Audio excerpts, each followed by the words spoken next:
Iran had experienced ruling tensions since the 1940s.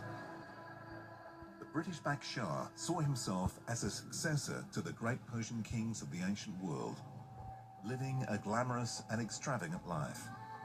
The Shah's reign became increasingly at odds with the population, his lavish lifestyle provoking protests that economic reforms only benefited the elite, while attempts to westernize Iranian culture angered conservative religious leaders.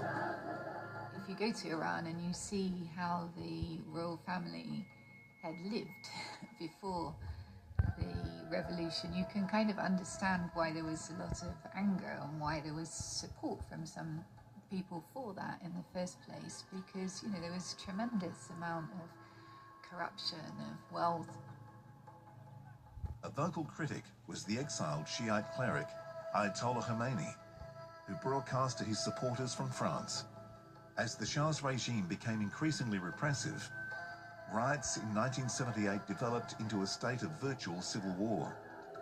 Thousands took to the streets in Tehran, destroying symbols of westernization like banks and liquor stores. In December, soldiers mutinied, attacking the Shah's security officers. With his regime in ruins and Khomeini calling for his arrest, the Shah fled in January 1979. I'm terribly delighted. This is something that Iranians have been waiting for many, many years. I'm very happy to Shah in Iran. Shah of Iran. Khomeini returned to Iran, and his revolutionary forces seized control of the country, creating an Islamic republic. It had an enormous impact on Iran because he transformed the Iranian Revolution from an anti-Shah revolution into an Islamic revolution and established an Islamic system of governance. Religious clergy swiftly excluded their former left-wing and intellectual allies from power, returning the country to enforce conservative social values.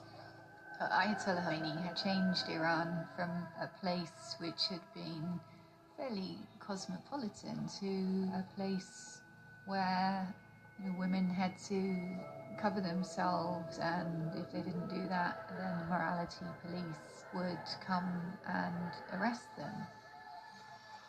Anti-Western feeling continued to grow, erupting when the Shah was given shelter in the US for cancer treatment. Thousands protested in the streets each day, demanding his return to face trial for his crimes. Khomeini was declared ruler for life at the end of 1979 and called for his revolution to spread throughout the Persian Gulf in a single unified state. This is really the first time that a leader comes to power and declares a political Islam, and for that matter a Shia version, as the ideology of the state. The Americans really saw that as nothing more than fundamentalism. Tensions with the West escalated.